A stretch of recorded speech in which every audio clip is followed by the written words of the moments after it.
Well, thanks everybody. My name is John Bird. I'm with Paladin Data Systems, and we're definitely happy to have you with us today. We're going to talk a little bit about the SMARTGov public portal and how you can drive some additional efficiencies by using our public portal. And it's timely because we've just recently redesigned our portal from the ground up, so we're really happy to introduce this to you folks. We're scheduled for about a 60-minute presentation today, and of course the audio would really come in one of two fashions. There's one streamed over your computer speakers, or you can dial into the audio line, and sometimes people have better results with the audio phone, so I'll just let you experiment with that. But we do encourage you to participate and engage with us via the chat function, which is built into the GoToMeeting or the GoToWebinar function. And you're able to chat through a question through to us at any point that you have a question. Please do that, and we'll try and get to it. And we've got some time reserved towards the end of our presentation today to handle all those questions. So please feel free to do that with us and engage along the way. As far as our format for today, I'm going to talk just briefly as we introduce the public portal about some of the key benefits that really go along with having a public portal, such as what we'll be showing to you. And then after I kind of introduce those key benefits, and I want to get into actually looking at the SMARTGov public portal. I do have my colleague Bob Johnston here today. Bob, I'll let you say hello already. Hello, everyone. And Bob, you're the product manager of SMARTGov, so you lead the kind of the direction and the functionality and so on. Yeah, my job is to certainly listen to our customer set and drive new innovations to the SMARTGov product. And this is one of our latest and greatest improvements to facilitating the business of permitting within local jurisdictions. Yeah, great. And so again, we'll let Bob take us through some of the high-level functionality that's built into the portal. But again, we've got time reserved for questions and answers. So please do send us some questions that you have as we go along here. So really, as far as some of the key benefits for a portal like what we have here, what we'll be showing you is to, for one, increase staff efficiencies. And I think you're going to see that pretty clearly, because what the portal is, I would recommend that you think of it as really an extension of your front counter services, because virtually anything that you can do at your front counter with an applicant or a citizen that's standing there in front of you and transacting business with you, you can also do on our public portal. And so that increases your efficiencies, because you've got that public portal working 24/7, and people can self-help themselves through things in addition to what you're already doing at your front counter. A second benefit, and I think this is really important as well, especially in this day and age, is to empower your citizens. You're basically providing to all of your citizens key information, such like what type of development is taking place in my community, what type of development or building or even inspections are taking place in my neighborhood, and you're going to see on our public notice component what type of projects are taking place that might have ramifications to where I live and what's important to me. And so this portal really empowers your citizens to have that kind of information and to begin to frame that dialogue with them in a really effective, powerful way. And yet a third benefit of our public portal is simply to improve or to drive increases in the service levels that you provide. Again, because this portal is an extension of your front counter, what that means is that on a permits level, you can process a higher quantity or a higher volume of permits via the public portal in addition to your counter than you can with just your counter alone. And on the public notices side, which we'll get into, as well as code enforcements and requests, and even in the area of mapping, we're going to show you some powerful mapping technology that's built into this portal as well, which again is going to enable you to serve up a higher level of service and accommodate your citizens and your residents in a way that without a portal like this you simply can't do on its own. So I hope that makes sense. And with that, just a quick slide here to introduce the basic framework of what our public portal looks like. And from here, we're going to go directly into it. And Bob, I'll bring you in after this slide so you can kind of start walking us through some of the specifics. But you notice that on the screen, it's really designed to be simple and elegant and efficient. There's three very large buttons in the middle there, one for permitting, one for public notice, and one for contact us. And believe me, this was very intentional, the way that this was designed and architected, so that it's simple but very efficient. And when you click onto those buttons, then more functionality opens up. There's also a little area down there where you as the jurisdiction can kind of frame the purpose of this portal and a few key things that you might want to do, contact us phone number or whatever is important to you. And so again, simple and elegant but very efficient. And so actually following this slide, we'll go right into it. And what you're going to see is, Bob, really there's two aspects to the public portal. Maybe talk to what those two aspects are. Yeah, well, you certainly have, the average citizen who just wants information. And, he wants to go find out a particular permit is happening, or he wants to run some reports or download some documents from your portal, or get access to some information that's going on in the city. And so they don't really want to have a login. They do this very infrequently and that type of thing. So what we have provided is just a pure public view, read-only, easy to access, no login required, anything like that. On the other side of that, there is the idea that I'm a contractor and I frequently interact with your building department, community development department, and I need to have, specific access to the permits that I'm working on, be able to request inspections, be able to, provide documents to the city organizations, county organization, and provide that to them. So I need a very specific access that somebody has to know who I am, how they can communicate with me, and that's what we call the private view of the public portal. And for that, you're going to need a login, and we'll demonstrate that in a little bit. Perfect. So these two sides, one the public kind of read-only but very informational, and one being the login or private side. What we're going to do, Bob, is look first at this public side, and I've just put a couple bullet points on there for everybody to take a look at, is that, of course, this is a 24/7 public view. There's advanced searching capabilities. Again, you can begin to, as a resident or a citizen, identify what's taking place in your neighborhood and your backyard. You can do that using mapping. There's self-service reports and documents and any disclaimers that you, the jurisdiction, needs to publish. All of that is available. So with that, Bob, if you wouldn't mind, toggle us over to the application. Kind of give us an introduction to this aspect of it. Yeah, let's go ahead and I've just moved over to the actual online public portal. We're serving this up via the cloud, and so it's available, like John says, 24/7 for people to come in and take a look at information that's happening within their city or county or local jurisdiction.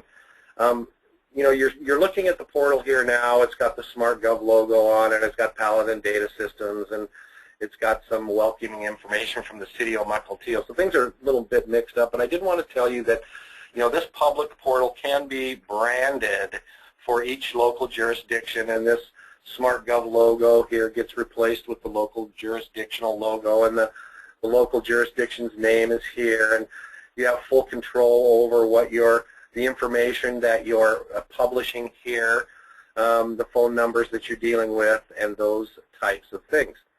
So, basically, when you come to this portal, you're going to see these three large buttons, and you can decide, am I interested in permitting information? Am I interested in public notice information? Or do I need to contact the jurisdiction?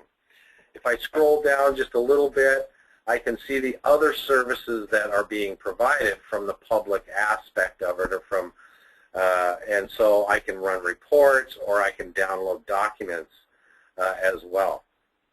So let's examine a few of these options here.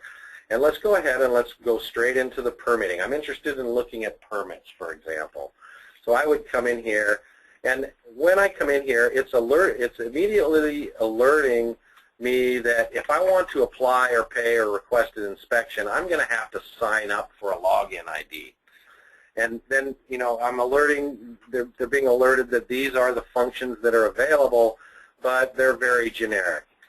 This search box right here is pretty dynamic in that I can search by permit number, by address, by name, or by contractor by just starting to type in. And whatever information is available and is published in the portal will start to become available. So let's take, for example, I don't really know the permit number, I don't know my neighbor's name, I don't know the contractor, but I did notice that some building was going on across the street from me. And I'm very curious as to what's going on there. So all I have to really do is start typing in the address. So maybe the address starts with 31, 5, Lincoln.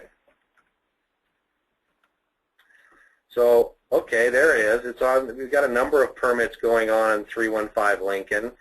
And, maybe I'm interested in a particular one, and so I might click on that one, and it will then display for me the information that is publicly available for this particular permit.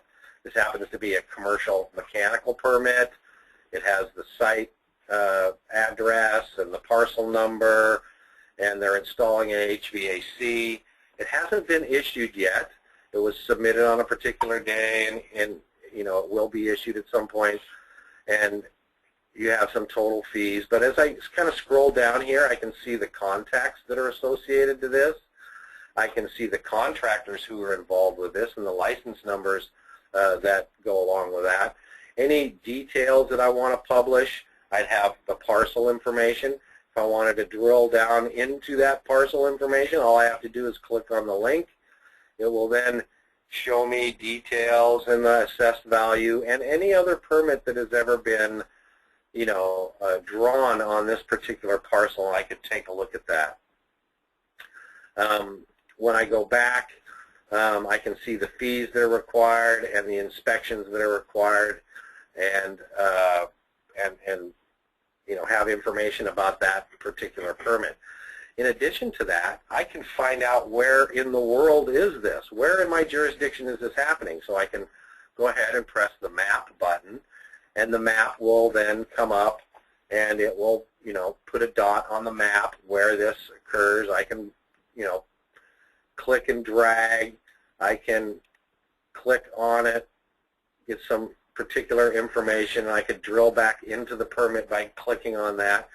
But the other things that I can do with this is I could change this from a world imagery map to a street map so that I can see what streets are going on. And this is very similar to what's going on in the back office. This is the same mapping component that you're using back there. So all of the mapping features that you have available in the back office are also available now to the public on the public portal. So right now what I've done is I've enabled the city zoning map, and when I enable that, it's going to go ahead and create the overlay and allow me to go ahead and see what the particular zoning attributes are around this particular permit that is being created. So I can see that this is the downtown business area and that it's appropriately done as a commercial permit. And again, if you're familiar with the back office, you know that you can draw features on the map. This is now available to the to the public, and maybe they want to draw. Oh, let's cancel that one. I hit the wrong button. Let's go ahead and draw a polygon here. Maybe I want to communicate with the building department to say, hey, what's going on here? I could create a label as well if I wanted to.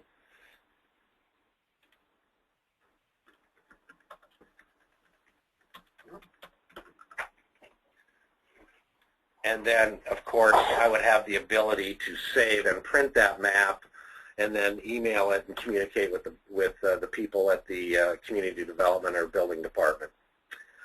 So back to the actual permit itself, I think that's kind of where I'll let you see, notice that it's all read-only information. There's no way to interact with the application to do that. Other pieces of the public side of this, let's go ahead and take a look at some of these other services. How about if you could do advanced search too? Oh yeah. I'm sorry. Thank you, John. Let's go ahead and let's take a look at. This is where I wanted to be. I wanted to actually look at some of the other services that are happening at the permitting side of it. One of those is actually the advanced search.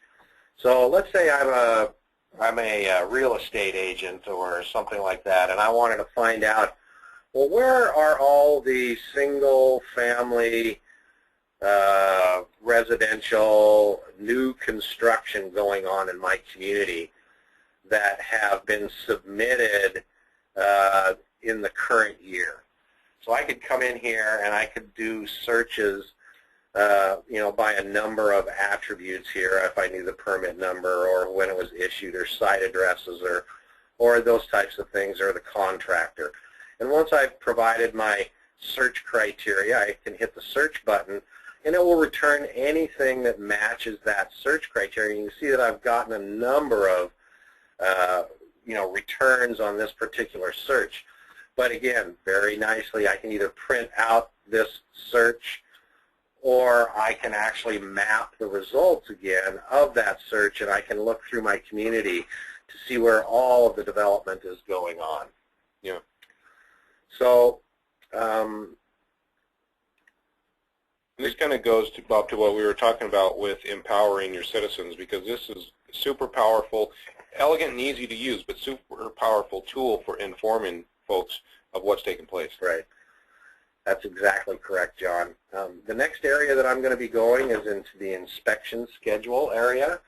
So if I needed to know, what inspections are being accomplished, what have been accomplished, when are the, when can I get an inspection done, I could kind of come and take a look at the schedule, and I could see that, well, the 11th today is full, the 12th and 15th and all of those are open. If I wanted to see what inspections had been accomplished on the 5th or the 4th or the other dates, I could select the particular date that I'm interested in. It would give me a list of inspections that were completed on that particular day, or at least were scheduled for that particular day. We'll go into the inspection schedule a little bit more later when we get into the private side and we're actually scheduling inspections.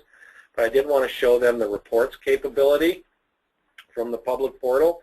So you can register any of the reports that you have in the back office. You can register them with the public portal to be run by your citizens. So again, if I want to know what my applications in review were for, since the beginning of the month, then I can select that start date and actually run the report, and the report itself would run, and then it would be presented to me, and I would be able to take a look at that report and have information associated to that. So we'll wait for just a minute for this report to complete, and we'll take a look at it. Okay, so the report now is completed. I can see that I've got these permits in pending approval status since the beginning of the year, and I could print or email or do whatever I needed to with this particular report. And so, Bob, each jurisdiction, they can pick which of those reports that they publish there. That's exactly correct, and it's a part of the back office configuration of the portal. Okay. Okay. Let's go ahead and go back one more time, and let's look at the documents themselves. So documents can be published on the portal. They can be set up with folders you can have as many documents out here as you want. Each can be described as they need to. If I wanted to then obviously download or look at one of these, I can then just click on it and open it up, and it would then show it to me in the appropriate client piece of software. In this case, it's Adobe, and I could read what that is. And again, we can register as many of these want. Again, organize them as we need to and provide them to our citizens. But also, Bob, all of the administrative tools for managing this portal and setting it up, we moved those recently to the back office administration. Yeah, I can pop over there real quickly if you'd like me to show that to you, John. So I'm going to come over to the back office. Hopefully this is familiar to all of you. I have my dashboard set up. But in the administrative area, we have our portal set up, and we can come in and, for example, if we wanted to manage our documents, we would come here.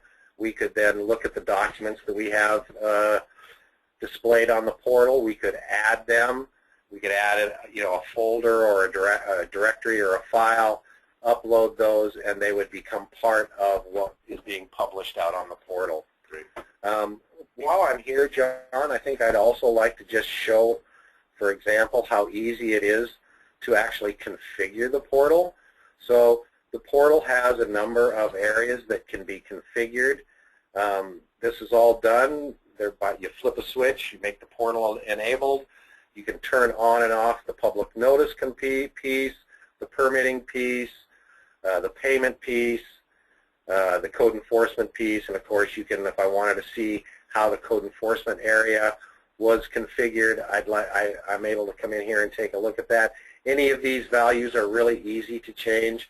Notice that if I didn't want to enable code enforcement, all I'd have to do is click on this, change it to no, and it would no longer be part of the portal. All of the other components of the portal act like that as well. So it's very easy. Right. And if I wanted to, for example, change, let's go to the general area, and if I wanted to change the general disclaimer, then I can just come here and you can see that this is where where did I lost that? Hang on.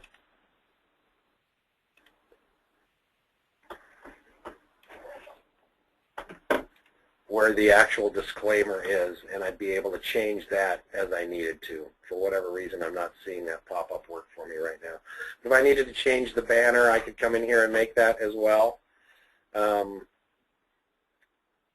Anyway, configured from the portal makes it pretty easy. Yeah, very good. Okay. So back to the actual portal. I'm going to go back to the main page. I've kind of talked about the permitting side of this from a public portion.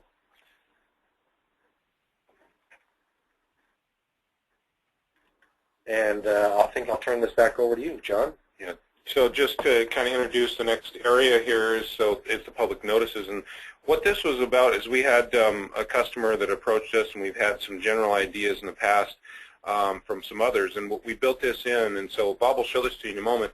This is the idea that is you might need to send out postcards to surrounding property owners around a certain project, or for whatever's going on, you want to notify people via a postcard. Now that simple little postcard would have some kind of an access code or a permit number or whatever it is on there, which simply says, hey, such and such is taking place, wanted you to know about it. For more information, please go to this website and punch in this key.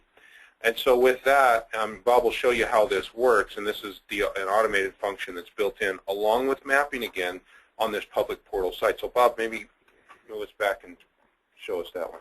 Okay, so here's the public notice piece of this. Just so that I can set a little bit of context for this, I want to pop over to the back office again. And let's go to my workspace and my dashboard, and let's go to all applications, and let's look up, let's search by type. And I think I need this type here.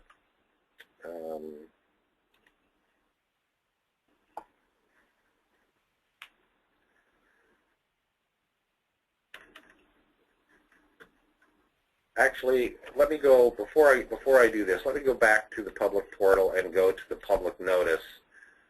We're going to have a public disclaimer that's going to kind of describe what the information that they're going to see here and why this information is here.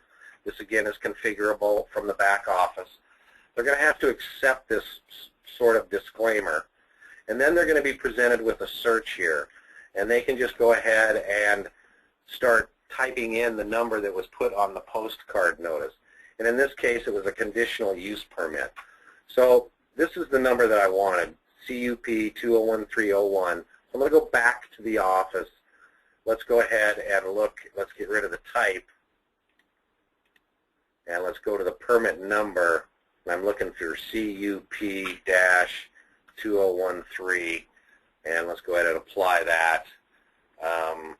Probably wasn't submitted in the current year, so I'm going to go apply that. It's probably a part of the planning department, so I'm going to get rid of that. And there's our planning conditional use permit. And so when I go pull that up, you're going to see that we've added a new tab here called Public Notices. Okay? And when I go to the Public Notice tab, I'm going to see that I have two options here that I can deal with. I can decide when and if I want to publish this on the portal by just checking the box, but I can also add various documents that I need to be published out on the portal. So I can have this one. This is the conditional permit application. It has the actual PDF attached to it, and this is where I'm controlling this particular permit. So I'm going to go back to the public portal now, and I'm going to drill in on this particular conditional use permit. This conditional use permit now looks very similar to what we looked at when we saw other permits. So with the addition of the Public Notice tab, and we have the contacts and, of course, the parcels and the submittals and, you know, the approval steps.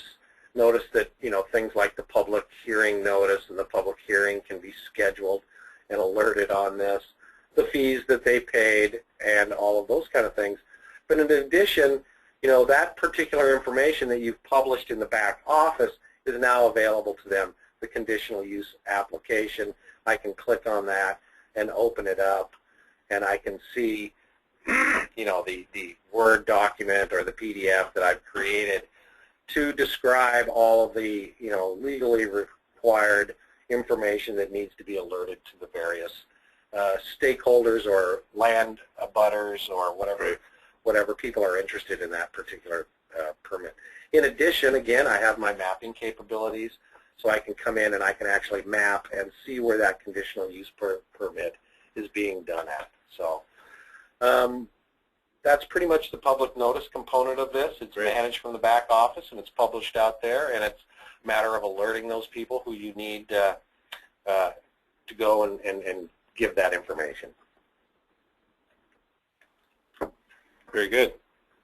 So contact us is the next area, and really, Bob, this is kind of a combination of complaints regards to maybe code enforcement, as well as simply notifying the jurisdiction. Maybe there's a pothole or a sign's down or a traffic light's down or whatever. Both of those things can be accomplished here.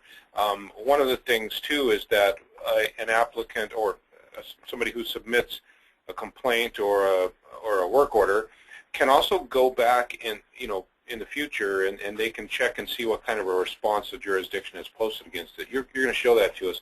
But also anonymous protections available for somebody that's maybe making a complaint against another resident as well. So all that's built in. So maybe take us through that process as well. Sure, I'd love to. So let's go back to the public portal. Again, contact us is the big, you know, blue button here that we're going to want to press.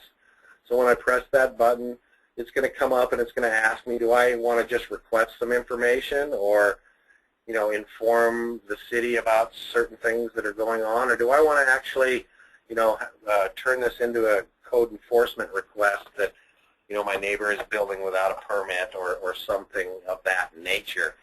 And then, of course, I have the ability now to view any request that I've submitted via this public portal to go and take a look at this information. So let's go ahead and start with the easiest side of this, which is just requesting some information.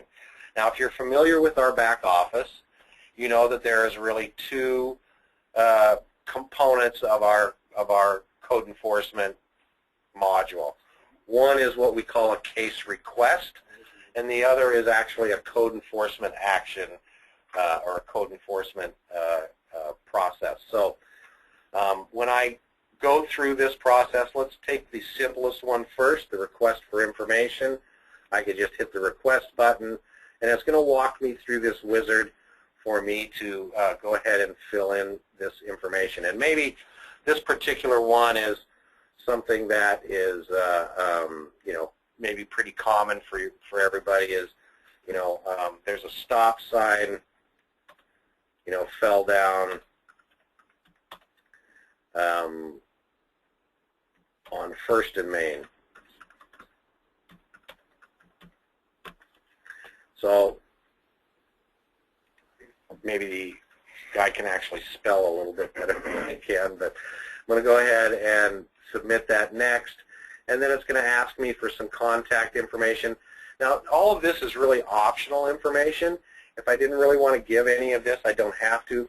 I mean, what I will want to do is I'm going to definitely want to fill in an email address so that I can be contacted if the jurisdiction thinks I need to be contacted or informed. And of course, I'm going to want to get my confirmation numbers and those types of things to be able to go and review this. But I'm going to go ahead and fill in my name as well.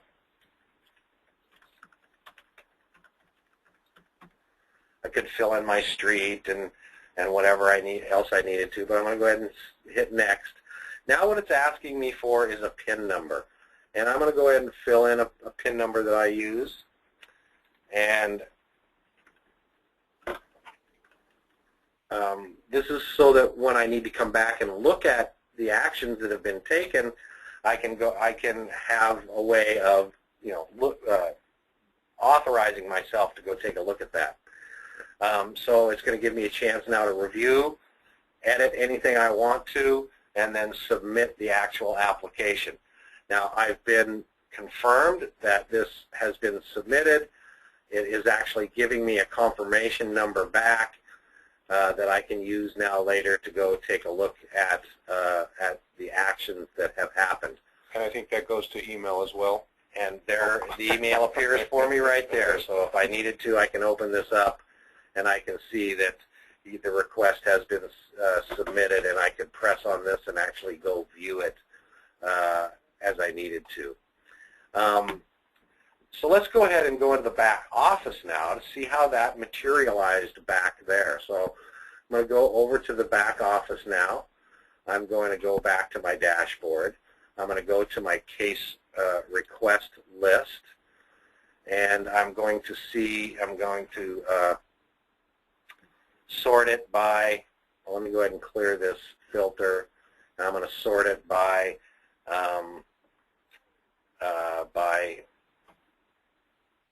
submitted date, it's requested date, and I can see now that here is the action that the stop sign fell down at 1st and Main.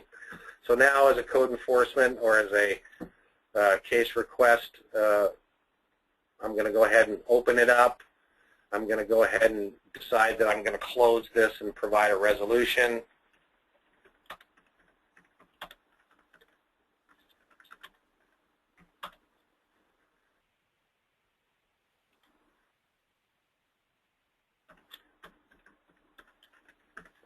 And I'll go ahead and close this here and save that information. So process that request. If I came back in later and I wanted to go and I wanted to review my request, I can come in here, I can give it that confirmation number and my PIN. And when I view that, I can see the resolution, that it was closed, and when they closed it, what date they closed it, and that type of thing. So that's closed the loop on that particular case request. So now let's imagine that we're going to go take this a little bit farther, and we've actually got, we want to actually file a complaint that somebody's building, you know, without a permit. So, you know, somebody's going to come in,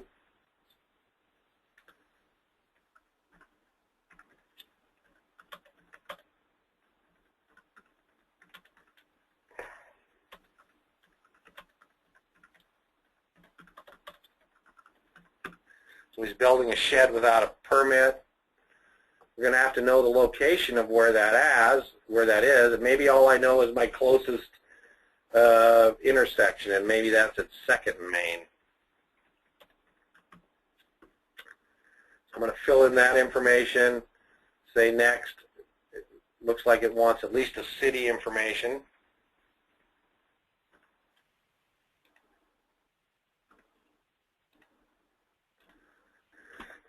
Now here's where it's going to ask me, if you choose to remain anonymous, we still encourage you to enter contact information in case we have questions. We will take reasonable precautions to prevent your identity, but cannot guarantee complete anonymity. And of course this statement here is completely configurable in the back office as well. In this case, I want to remain anonymous. I'm not going to provide my information, but I am going to provide an email address.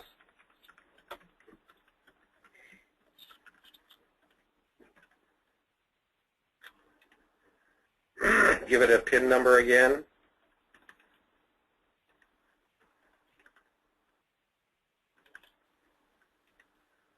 And go ahead and submit my request. Very similar to the other one.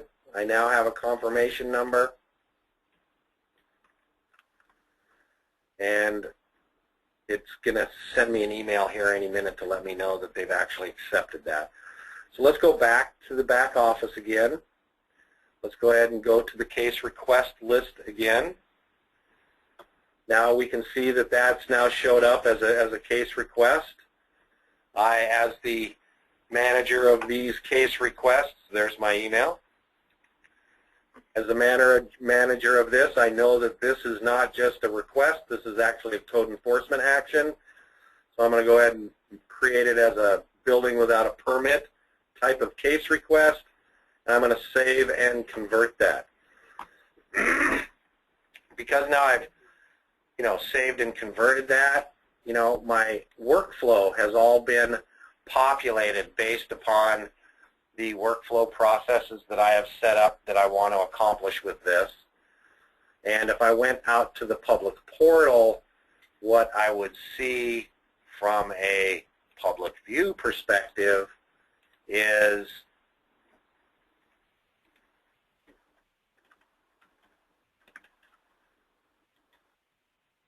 now I would see that this is now a full-blown code enforcement action. The requester is anonymous.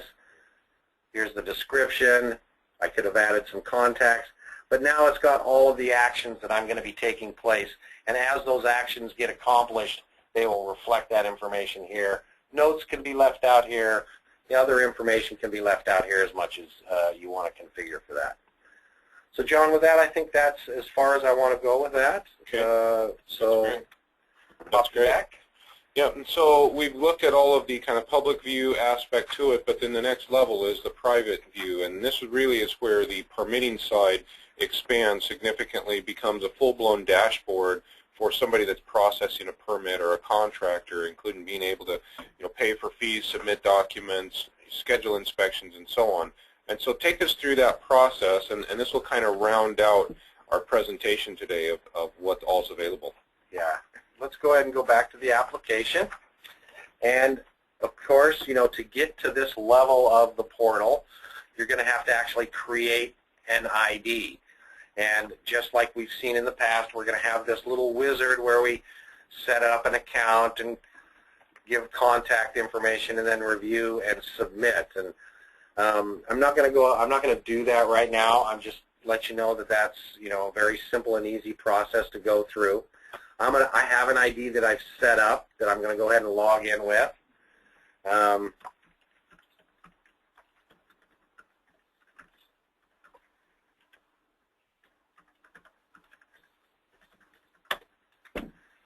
And now you notice it's got me set up here, and it knows who I am. And I've set this up as if I was a construction company. So the idea being that I would use this portal to interact with the community development building department. So here I can actually go and edit, my account. I can change my password. I could edit my contact information and look at payment histories and those types of things. But I think where I'm going to spend my time here is now when I go to permitting, what I'm going to see is that now this area is starting to act like very personalized to me. So these are my permits. These are my inspections. This is what I need to pay for. These are the things I need to pay for.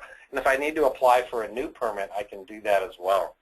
So let's start over here on the right-hand side, and let's look at the current set of permits that I have going at the jurisdiction. I've got 23 that are in pending, 6 that are issued, and 3 that are closed. Now, if I wanted to look at those, I can press the View button, and it will now show me that information. So here are all the 23 permits I have in pending status.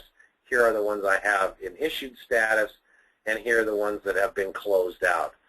If I wanted to look at one of these particular permits, for example, this mechanical permit, I can see that it's under initial review. I can see where it's at. I can see how much I owe. Now I have a little pay button here where I can actually go pay for this online as well. Contact information, who the contractor is, maybe some details. Again, we talked about parcels. But now notice we have a little button here over to the right-hand side for each of these submittal requirements that we need to submit to the jurisdiction. And what I can do is I can actually go in and browse my file system and pick the document or picture that I want to upload and actually upload it to the back office, and it will become part of the actual permit.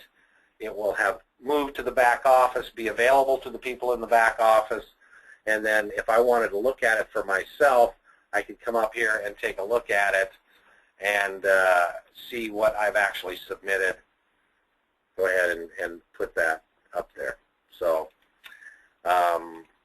in addition to that, I can kind of look and watch the approval steps that are going to need to be accomplished. Here are the various fixtures that I'm going to be doing, evaluation, the fees, and the inspections that need to get accomplished. Now, what I want you to notice on this one is that because this has not been approved or issued, my inspections are just a list of ones that need to get accomplished here. Whereas if I go back and if I pick one of my issued permits, what I can see is when I go down to the inspection area down here, I can see that now I have a little request button and I can request these to be accomplished. And what I can do is I can press the request. It will actually populate the information for me. I can press the inspection requested for.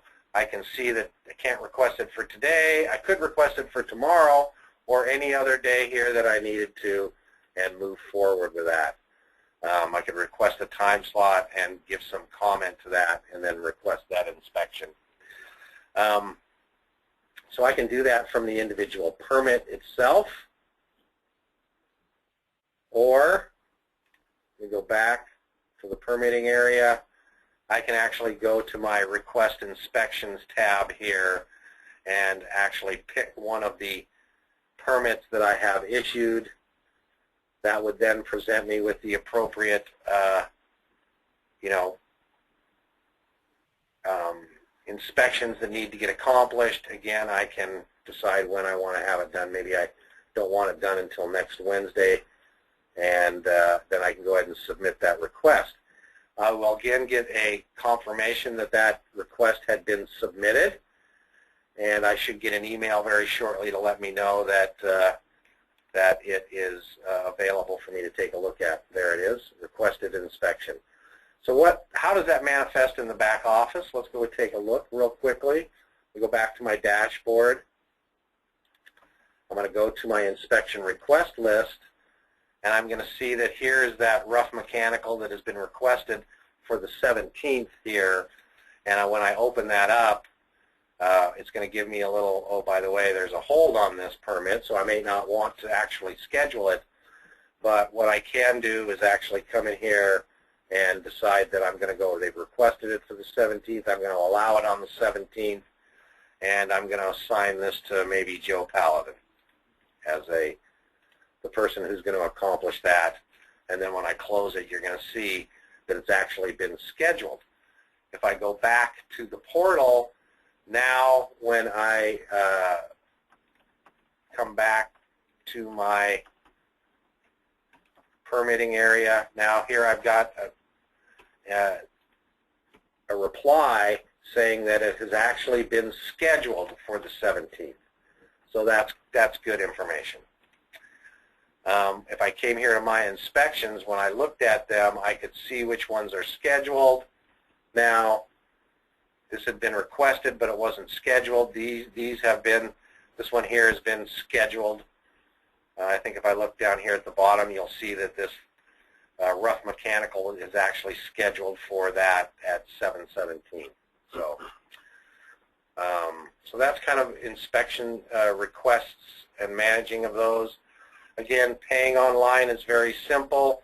You can either pay it from the individual permit, or you can pay it from a list of invoices that you may have needed to do. If I wanted to pay this one, for example, I just add it to my shopping cart and proceed to check out, validate which ones I want to pay for, proceed to the payment. I'd fill in my card number, my billing information, and submit that to my third-party merchant services provider, who would validate, authorize, and return to me that the payment was accepted.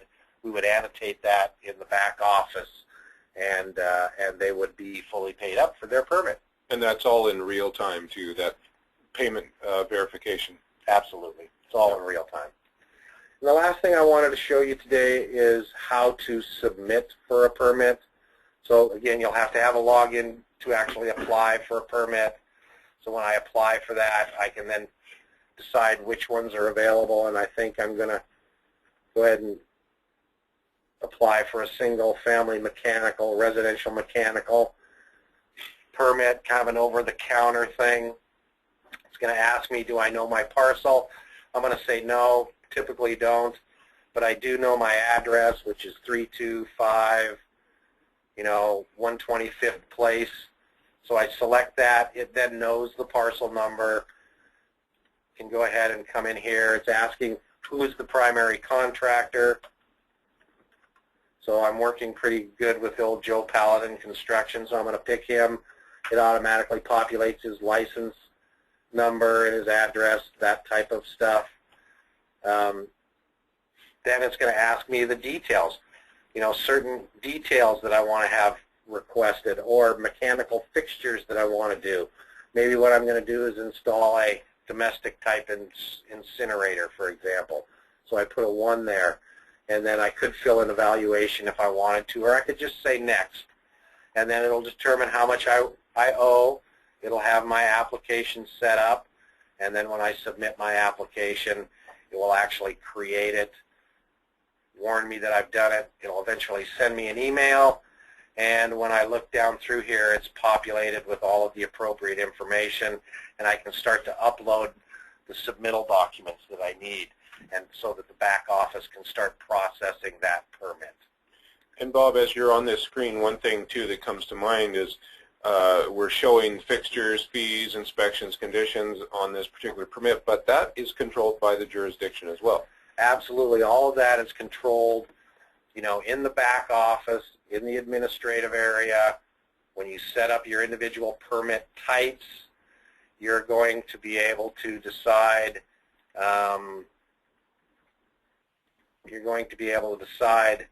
for example, on this mechanical one, whether a parcel is required, whether you're going to publish this on the portal, whether you're going to accept portal applications and allow it to issue on the portal. But your submittals are defined here, and then whether they can be uploaded to the web, via the web. You have the tabs. You can decide which tabs you're going to show on the portal, and whether you can see those tabs in a public view or the private view, or in the public notice view, and whether, which information you want to display. Yeah. So it's very flexible in defining, the type of information that you're able to configure from the back office and display on the portal itself. Right. So each jurisdiction could choose to only process certain types of permits on the portal, or even just to display certain types of permits.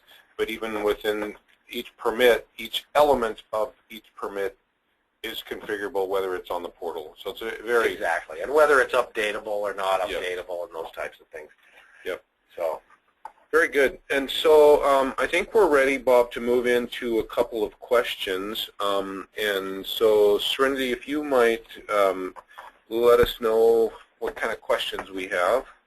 Sure. There are several questions that came through. Somebody is asking about business licensing. They didn't see it available on the portal, and they're wondering if that's something that will be available at some point.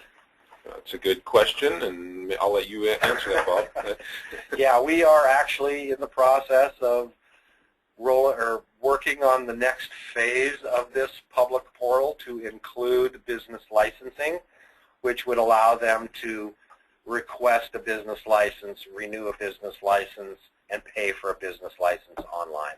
That will be rolling out, first quarter, second quarter of next year. Okay, great. Another question is regarding paying fees online. Do they have to offer that option? Yeah, and I'll take that. No, again, with a lot of the elements we were just talking about, you don't have to turn those on the public portal. Fee payment's one of those. You don't have to offer that online. It's certainly a benefit if you choose to go down that path, but if you don't want to, that's something you can disable. You don't have to do that at all. And again, that goes for really every aspect of the functionality that's there, is each jurisdiction has control over it to really define how you want to take advantage of this. A lot of flexibility. Yeah. In terms of the public notices section, does that come with the basic portal, or is it an extra cost? Yeah, that's a good question too. The way our portal is priced out is the portal itself, including everything that you just saw today, is a single fee. So if you get the public portal, you get all of it. Now there is one exception to that. If you are doing fee payment on our portal, that does require that we build a connector to a merchant services vendor of your choice. And there's tons of them out there, and we can point you to some that we've already worked with. But if you have a vendor that you're already working with within your jurisdiction, we can work with that. As long as they have an online component, we can build that for them, and there would be a small charge for that connector. Outside of that, though, everything is comprehensive. It's included with this portal, and so you can use those things or turn them on or off. There's no extra charges for it. Great. Another question is, since they already have a license and are using SMARTGov, is the public portal easy to add on and implement? Yeah, it's very easy, and of course you can deploy SMARTGov in one of two fashions, one being the traditional method where you're hosting the server and your IT organization is serving up SMARTGov on your local area network. The other method is the more common modern method. That's in the cloud, where we're hosting it on your behalf. And the point is, in either of those fashions, is this public portal is really quite easy to deploy.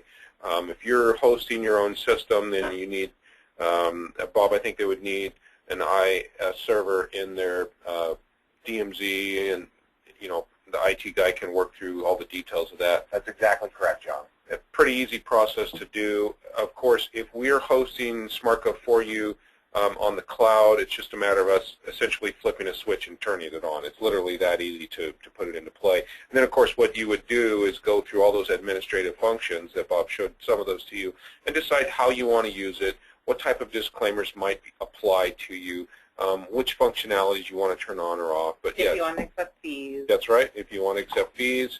So you need to make all those decisions, but really it's pretty easy stuff, and you're off and running. And then one last question, is there any limit to how many contractors and customers can be using the public portal? No, yeah, that's a good question. There's no limit to that at all. As many people as want to come through your jurisdiction website and land on your public portal can use it.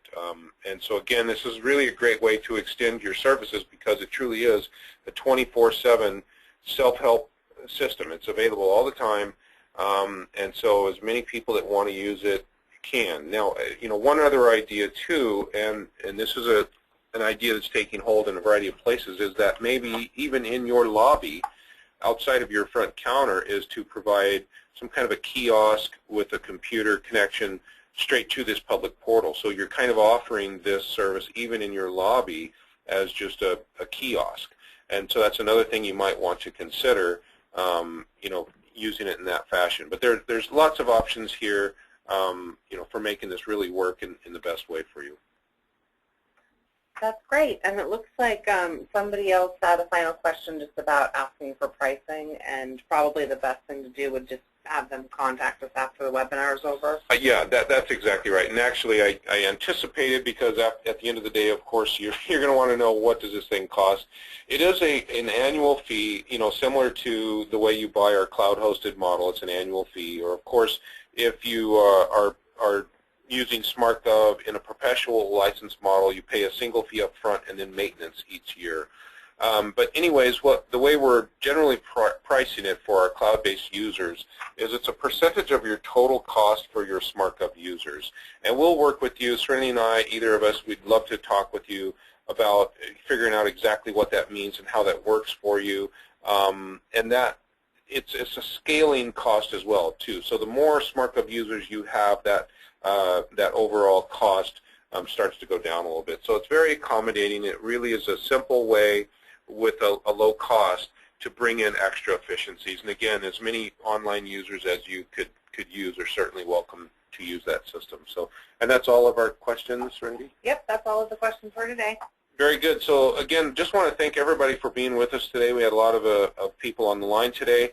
And keep in mind that we're doing webinars kind of all the time. You might want to check our SMARTGov website periodically just to see what we're doing. What we like to do is feature various success stories of organizations that are using SMARTGov, how they're using it, what types of returns on investment they've accomplished. We do have one coming up where we're going to be talking with Kitsap County, Washington, and they were recently acknowledged by the NACO organization, National Association of County Officials, for some lean methodologies that they put into place, and they're tracking and managing all of that on the back of SMARTGov, and they're able to reduce their average processing time from 26 days for a residential permit down to 14 days. And so they're being acknowledged nationally for that, and it's kind of exciting. We're going to do a case study around that, and there's some other things that we've done in the past. So maybe take a look at our website for that. But maybe even more important, though, is give us a call, either Serenity or myself. You can see our contact information, and we'd love to fill you in with the specifics on our portal, what it would cost for you, any other questions you might have, so that we can get you up and going on that. We look forward to chatting with you, and have a great day. Thanks very much.